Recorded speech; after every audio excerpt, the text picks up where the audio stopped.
Hey guys, it's me, and today we're gonna be trying something new today. Today I'm gonna be putting my own little spin on a Bailey Syrian and do my makeup while telling you guys a story. Original, I know. But we're not doing true crime, no.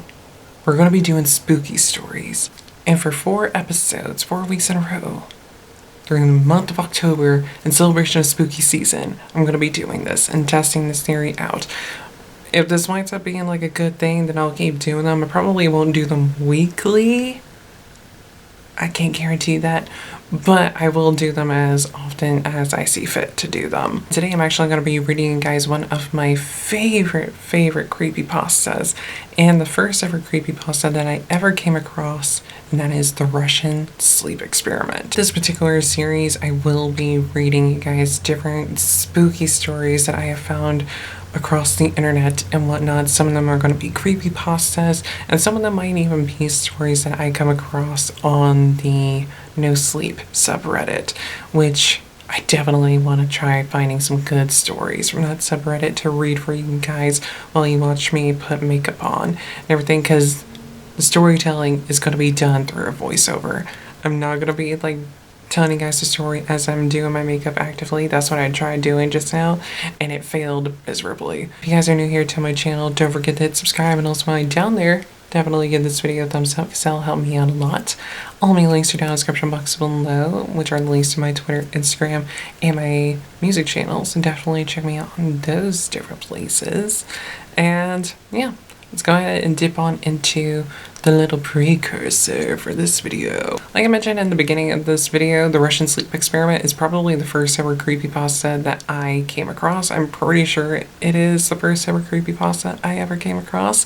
And I came across it within like my mid-teen years, so like somewhere between like 14, 15, I would say at most I was 16 when I came across the story. And just to put things into further perspective, I am 28 years old now. This story has stuck with me ever since. I remember coming across it on Facebook and just thinking that this was something that legitimately happened, because the storytelling of it all was just so good and just so creepy.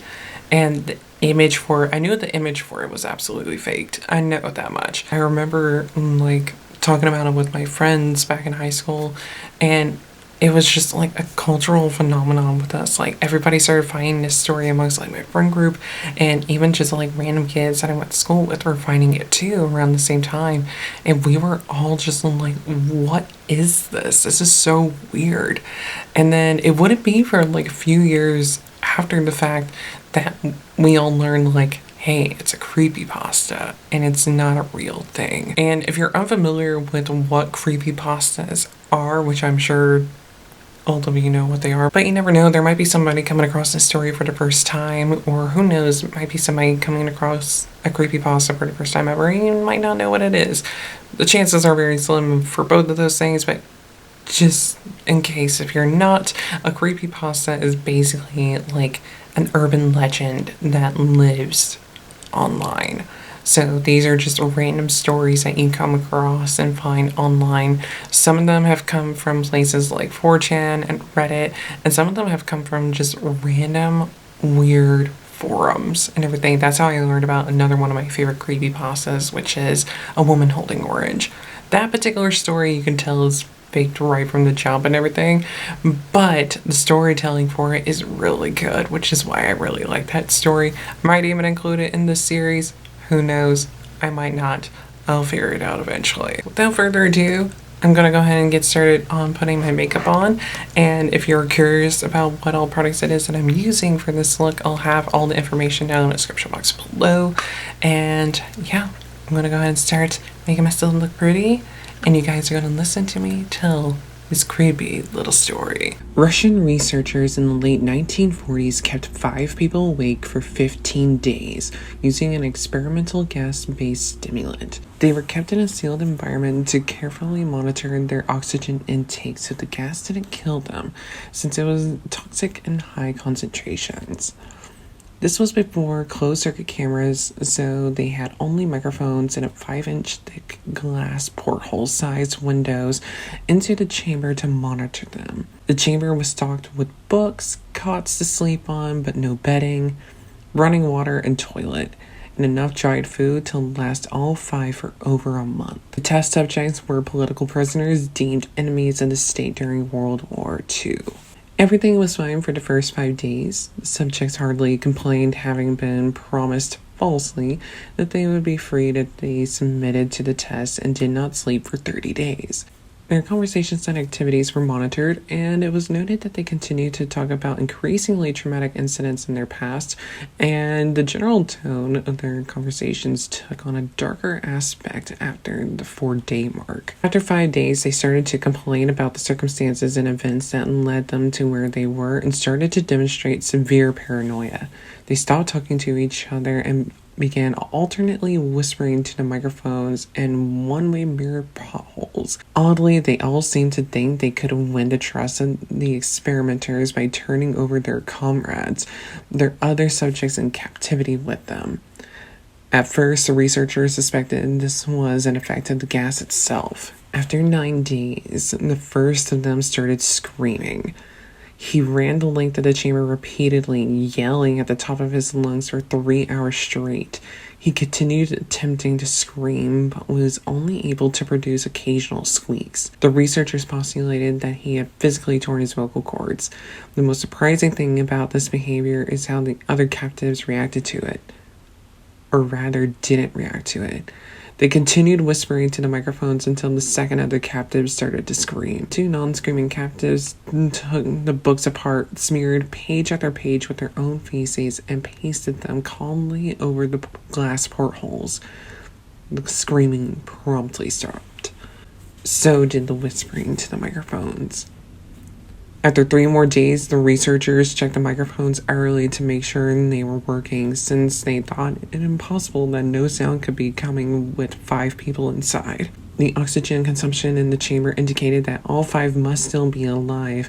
In fact, it was the amount of oxygen 5 people would consume at a very heavy level of strenuous exercise. On the morning of the 14th day, the researchers did something they said they would not do to get a reaction from the captives. They used the intercom inside the chamber, hoping to provoke any response from the captives they were afraid were either dead or vegetables. They announced, "We are opening the chamber to test the microphones. Step away from the door and lie flat on the floor, or you will be shot. Compliance will earn one of you your immediate freedom." To their response, they heard a single phrase in a calm voice response: "We no longer want to be freed." Debate broke out among the researchers and the military forces funding the research.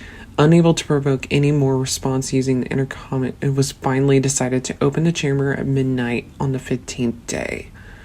The chamber was flushed of the stimulant gas and filled with fresh air, and immediately voices from the microphones began to object. 3 different voices began begging, as if pleading for life of loved ones, to turn the gas back on. The chamber was opened and the soldiers sent in to retrieve the test subjects. They began to scream louder than ever, and so did the soldiers when they saw what was inside. 4 of the 5 captives were still alive, although no one could rightly call the state of any of them in life. Food rations past day 5 had not been so much as touched. There were chunks of meat on dead test subjects' thighs and chest stuffed into the drain in the center of the chamber, blocking the drain and allowing 4 inches of water to accumulate on the floor. Precisely how much of the water on the floor was actually blood was never determined. All 4 surviving test subjects also had large portions of muscle and skin torn away from their bodies. The destruction of flesh and exposed bone on their fingertips indicated that the wounds were inflicted by hand, not with teeth as the researchers initially thought. Closer examination of the position and angles of the wounds indicated that most, if not all of them, were self-inflicted. The abdominal organs below the ribcage of all 4 test subjects had been removed, while the heart and lungs and diaphragm remained in place. The skin and most of the muscles attached to the ribs had been ripped off, exposing the lungs through the rib cage. All the blood vessels and organs remained intact, and they had just been taken out and laid on the floor, fanning out around the eviscerated but still living bodies of the test subjects. The digestive tracts of all four could be seen to be working, digesting food. It quickly became apparent that what they were digesting was their own flesh that they had ripped off and eaten over the course of the days. Most of the soldiers were Russian special operatives at the facility, but still many refused to return to the chamber to remove the test subjects. They continued to scream to be left in the chamber and alternately begged and demanded that the gas be turned back on, lest they fall asleep. To everyone's surprise, the test subjects put up a fierce fight in the process of being removed from the chamber. One of the Russian soldiers died from having his throat ripped out. Another was gravely injured by having his testicles ripped off and an artery in his leg severed by one of the subject's teeth. Another 5 of the soldiers lost their lives if you count the ones that committed suicide in the weeks following the incident. In the struggle, one of the 4 living subjects had his spleen ruptured and he bled out almost immediately. The medical researchers attempted to sedate him, but this proved impossible. He was injected with more than 10 times the human dose of morphine derivative and still fought like a cornered animal, breaking the ribs and arm of one doctor.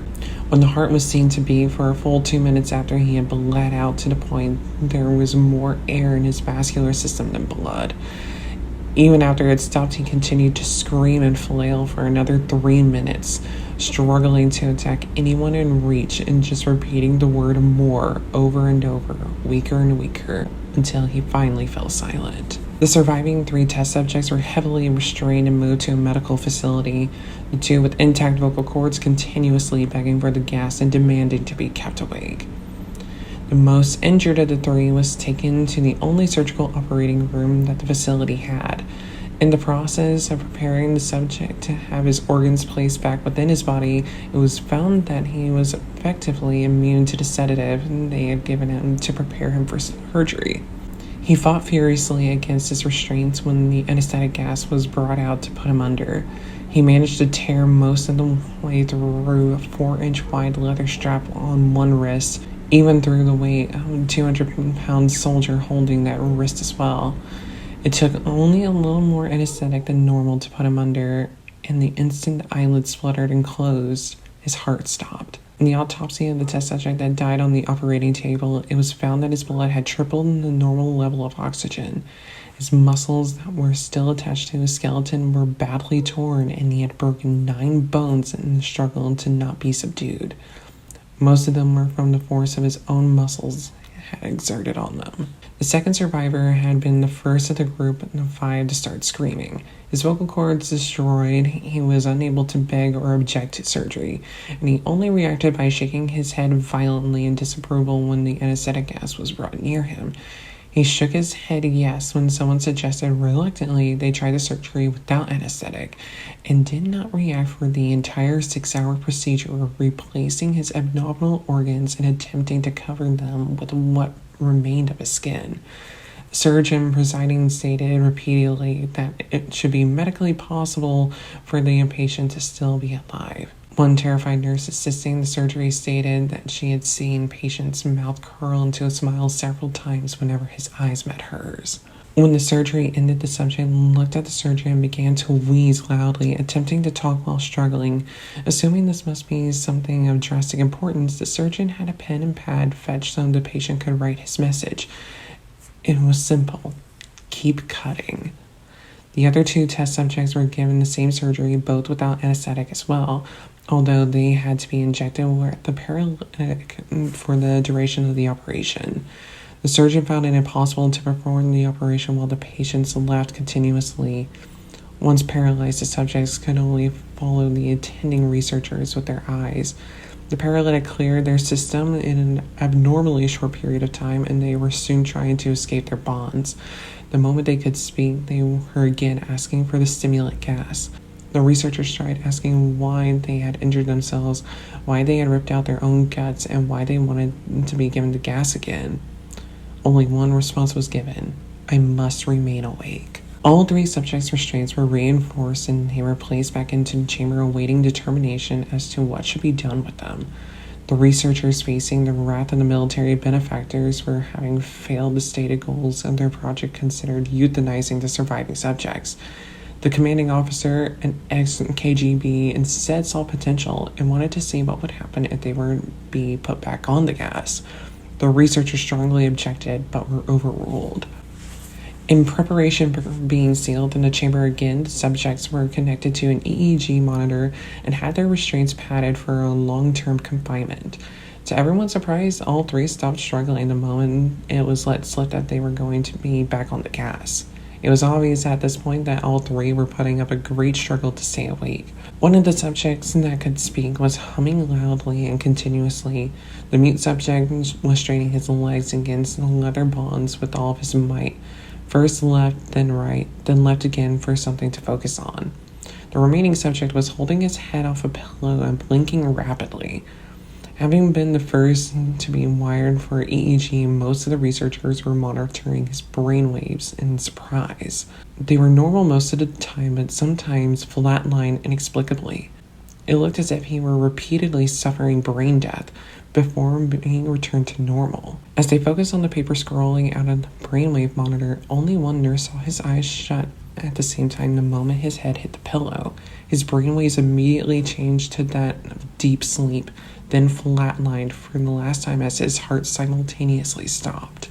The only remaining subject that could speak started screaming to be sealed in now. His brainwaves showed the same flat lines as one who had just died from falling asleep. The commander gave the order to seal the chamber with both subjects inside, as well as 3 researchers. One of the named 3 immediately drew his gun and shot the commander point blank between the eyes, then turned the gun on the mute subject and blew his brains out as well. He pointed his gun on the remaining subject, still restrained to the bed, as the remaining members of the medical and research team fled the room. "I won't be locked in here with these things, not with you," he screamed at the man strapped to the table. "What are you?" he demanded. "I must know." The subject smiled. "Have you forgotten so easily?" the subject asked. "We are you. We are the madness that lurks within you all, begging to be free at every moment in your deepest animal mind. We are what you hide from your beds every night. We are what you sedate into silence and paralysis when you go to the nocturnal haven where we cannot tread." The researcher paused, then aimed at the subject's heart and fired. The EEG flatlined as the subject weakly choked out. "So nearly free." But yeah, very creepy story. I know, I am aware. This has been a story that has been with me for years now, and it just doesn't ever want to leave me. It never wants to leave me alone. And so I figured that I would haunt all of you by sharing this story with you guys and letting it be the first story for this particular series here on this channel. I tried out a couple of new things to me and everything today. Like this foundation and concealer are very, very new for me. And this is my second time wearing this mascara, so yeah, and I think this is also the second time that I'm wearing this highlighter too. And I must say, I forgot how good Becca highlighters were. I mean, I already had a Becca highlighter in my collection, but I don't wear it because it's hard for me to pull it off. I hope you guys enjoyed this video, and I hope you guys are going to continue enjoying this series. I promise you my makeup looks are going to not just be soft, neutral looks when talking about a very spooky story. Trust me, we're gonna bring in the bold and the colorful and the crazy in the coming weeks. But I hope you guys enjoyed this video and this little story. And until I see you guys in my next one, whenever that might be, goodbye.